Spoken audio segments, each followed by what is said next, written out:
32.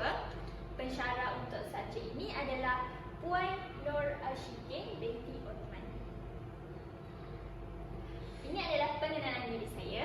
Saya Wan Nur Izzah Alfa binti Wan Azwan dari PAKK 2. Ini adalah hasil dapatan daripada tugasan yang telah diberikan, iaitu yang pertama saya dapat memberikan pengenalan, yang kedua adalah the Digital Competence Framework 2.0, ketiga adalah piawaian pelajar ISTE, yang keempat adalah model pembelajaran murid SLM, yang kelima adalah pembelajaran bermakna kompetisi 6C, dan yang terakhir adalah kerangka 3R. Yang pertama, mari kita kelaskan definisi bagi teknologi digital dan juga sumber digital. Teknologi digital ialah alat elektronik, sistem, peranti dan juga sumber yang menjana, menyimpan dan memproses data. Penggunaan teknologi adalah untuk memproses, menghantar dan juga menyampaikan maklumat. Manakala sumber digital pula ialah bahan yang tersedia dalam bentuk digital yang boleh diakses dan digunakan melalui peranti digital. Contohnya adalah laman sosial dan juga laman web. Peranti yang digunakan adalah seperti laptop, telefon pintar mudah alih, komputer riba dan sebagainya. Okey, seterusnya hasil dapatan saya adalah melalui the Digital Competence Framework 2.0, yang mana ada 5 aspek. Yang pertama, literasi maklumat, yang kedua, komunikasi dan kolaborasi, yang ketiga, penciptaan kandungan digital, yang keempat adalah penyelesaian masalah, dan seterusnya adalah keselamatan. Namun, apa yang saya dapat daripada tugasan yang diberikan, iaitu membuat Google Site, adalah yang pertama, literasi maklumat, yang mana ia merupakan saya dapat mengenal pasti keperluan maklumat, iaitu seperti mencari data, maklumat dan kandungan dalam alam persekitaran digital secara ringkas, yang mana saya dapat mencari maklumat berkaitan dengan tajuk yang saya dapat untuk saya kumpul data dan juga mencari maklumat untuk diletakkan di dalam Google Site yang telah saya buat untuk tugasan yang telah diberikan. Seterusnya adalah komunikasi dan kolaborasi, iaitu interaksi secara teknologi digital yang melibatkan diri dalam kewarganegaraan digital melalui teknologi digital. Seterusnya dapat bekerjasama melalui teknologi digital dan menguruskan identiti digital, di mana melalui tugasan saya dapat berkolaborasi dengan dunia luar, seperti saya dapat berkomunikasi secara dalam talian, dalam maya dengan guru pendidikan awal kanak-kanak dari luar untuk menjalinkan kolaborasi, menimba ilmu, berkongsi pandangan berkaitan tajuk yang saya lakukan, iaitu seni bahasa dan kesusastraan. Okay. Seterusnya adalah piawaian pelajar ISTE. Okey. Piawaian pelajar ISTE ni adalah dibentuk untuk memperkasakan suara pelajar dan juga untuk memastikan proses pembelajaran adalah berpusatkan pelajar pada abad ke-21, sistem pendidikan yang baru. Okey. Piawaian pelajar ISTE ni terbahagi kepada 7. Yang pertama adalah pelajar diberdayakan. Yang kedua adalah kewarganegaraan digital. Yang ketiga adalah pembinaan pengetahuan. Yang keempat adalah pereka bentuk inovatif. Yang kelima adalah pemikiran komputasional. Yang keenam adalah komunikator kreatif dan yang terakhir sekali adalah kolaborasi global. Okey, mari saya huraikan satu demi satu berkaitan dengan piawaian pelajar Easter yang saya terapkan dalam tugasan saya. Yang pertama adalah pelajar diberdayakan, yang mana pelajar memanfaatkan teknologi dalam pencapaian pembelajaran. Selain itu dapat menyesuaikan persekitaran pembelajaran yang menyokong proses pembelajaran. Sebagai contoh, saya menggunakan laptop iaitu peranti untuk mencari maklumat dalam internet untuk menjalankan proses menyiapkan tugasan dengan baik dengan bantuan teknologi, seperti saya boleh melayari internet, Google untuk mendapatkan info-info serta maklumat yang lebih jelas berkaitan dengan tugasan saya. Seterusnya adalah kewargaan negara digital, iaitu pelajar bertingkah laku baik semasa menggunakan rangkaian teknologi dan juga berinteraksi secara sosial dengan menggunakan peranti rangkaian dalam talian. Selain itu dapat menguruskan data dengan baik untuk keselamatan dan juga privasi. Sebagai contoh, apa yang saya terapkan dalam membuat Google Site ini adalah saya akan berhati-hati ketika melayari internet dan juga menggunakan peranti secara dalam talian untuk lebih berhati-hati demi menjaga keselamatan identiti saya, seperti saya menggunakan email pembelajaran saya yang mana orang boleh mengakses apa yang saya cari dalam talian untuk melindungi data peribadi saya. Seterusnya adalah pembinaan pengetahuan, di mana pelajar dapat menyusun pelbagai sumber secara kritis dengan menggunakan alatan digital untuk membina pengetahuan serta merancang pembelajaran bermakna untuk diri. Sebagai contoh, saya mengaplikasikan alat digital seperti laptop dan juga telefon pintar muda alih saya untuk mendapatkan ilmu pengetahuan atau carian maklumat saya yang berkaitan tugasan diberi. Saya menggunakan laptop dan juga telefon mudah alih saya untuk melayari serta mendapatkan maklumat daripada pelbagai sumber yang sahih untuk menyiapkan tugasan saya dengan mudah dan juga berkesan. Seterusnya adalah pereka bentuk inovatif. Okey. Pereka bentuk inovatif ni apabila pelajar dapat menggunakan teknologi untuk mencipta sesuatu yang baharu. Sebagai contoh, saya mereka bentuk slide pembentangan saya pada hari ini dengan menggunakan aplikasi Canva dan juga berjaya menghasilkan Google Site yang menarik. Hal ini menjadikan seseorang pelajar, iaitu diri saya sendiri, menjadi seorang yang mempunyai reka bentuk yang kreatif dan inovatif untuk menghasilkan slide tayangan dan juga Google Site bagi tugasan saya dengan lebih menarik.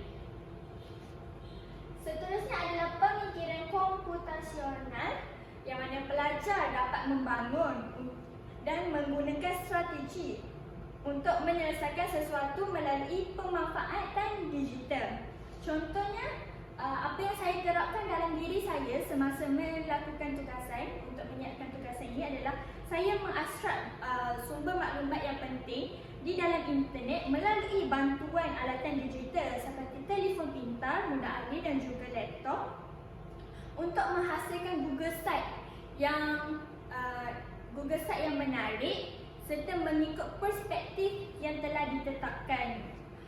Jadinya saya menggunakan pemikiran komputasional ini untuk menghasilkan satu Google Site yang menarik, yang mana mengikut perspektif yang telah ditetapkan dalam soalan tugasan saya. Seterusnya adalah komunikator kreatif, yang mana pelajar dapat berkomunikasi dengan jelas dan mengekspresikan diri mereka secara kreatif dengan menggunakan media sosial, media digital yang sesuai. Sebagai contoh, boleh lihat pada sekarang ini, saya berkomunikasi dengan jelas dengan bantuan media digital saya, iaitu slide pembentangan saya pada hari ini dengan jelas untuk menyampaikan kandungan ataupun hasil dapatan saya berdasarkan tugasan saya dengan lebih jelas dan terperinci. Manakala yang terakhir bagi piawaian pelajar ISTE adalah kolaborasi global, yang mana kolaborasi global ini adalah pelajar menggunakan teknologi untuk bekerjasama dengan pihak lain untuk memberikan pandangan serta meneroka isu-isu tempatan yang memberikan kerjasama yang dapat jalinkan antara diri saya dan juga orang luar. Sebagai contoh, saya bersama dua orang rakan lain menemu bual seorang guru tadika daripada luar untuk mengupaskan isu berkaitan dengan seni bahasa dan sastra yang berdasarkan tajuk yang telah diberikan. Ini merupakan satu jalinan hubungan kolaborasi global di antara IBC-KPM dan guru tadika di negeri Pahang. Seterusnya, hasil dapatan saya melalui model pembelajaran murid SLM, iaitu apa yang kita tahu, model pembelajaran murid ini terbahagi kepada 3 komponen, iaitu aspirasi, perhubungan dan juga belajar secara belajar. Apa yang saya tekankan dalam pembentangan saya ataupun Google Site yang telah saya ciptakan adalah saya menekankan kepada komponen perhubungan, iaitu dia mengandungi 2 aspek, iaitu kesepunyaan dan merakai. Di mana kesepunyaan ini adalah setiap ahli kumpulan terlibat dalam perbincangan yang memberikan manfaat serta persekitaran yang penyayang yang membantu dalam memenuhi keperluan dan merasa diperlukan.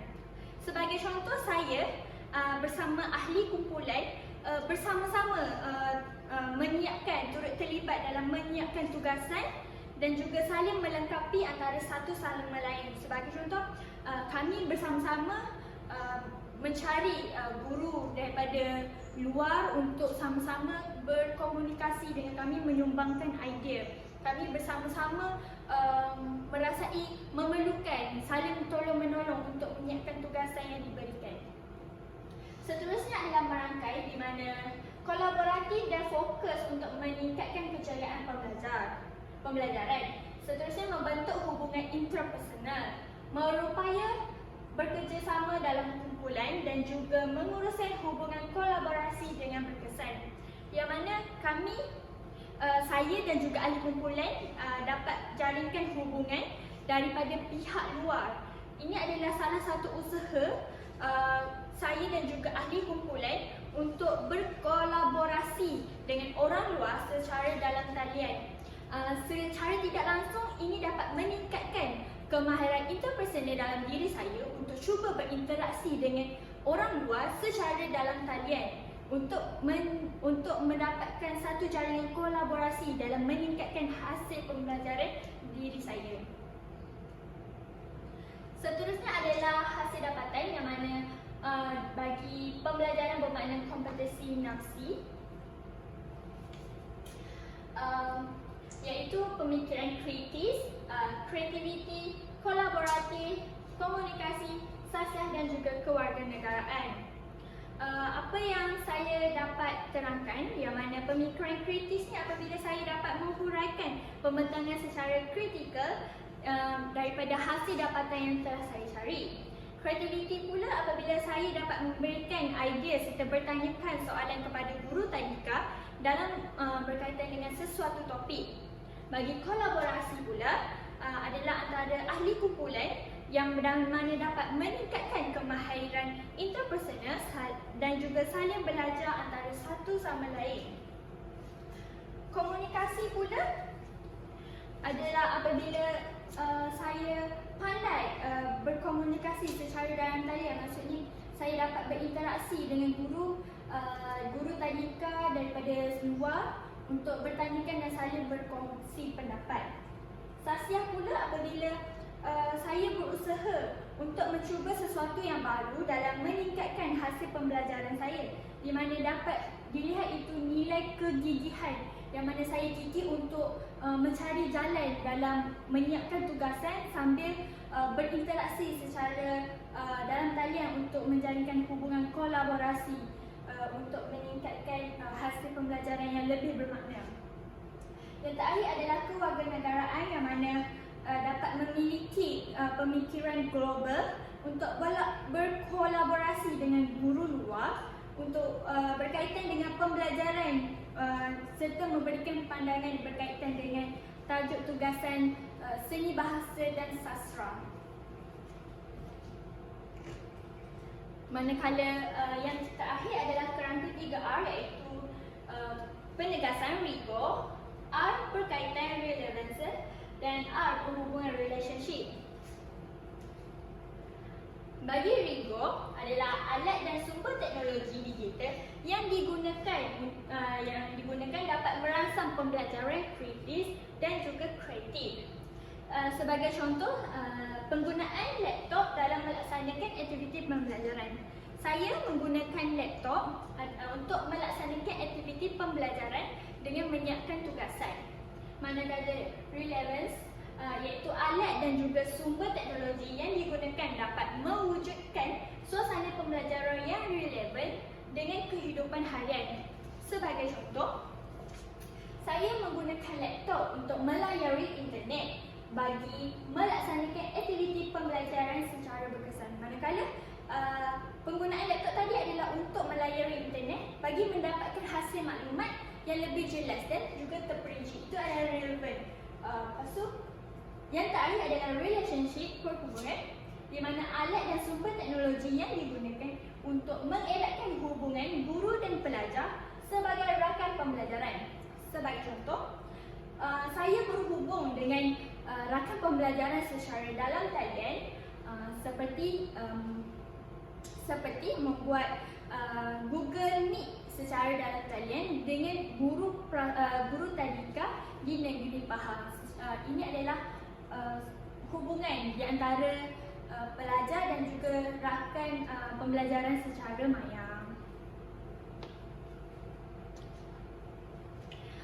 Ini adalah hasil dapatan daripada tugasan saya berkaitan dengan tugas saya dan juga hasil pembentangan saya. Sekian, terima kasih.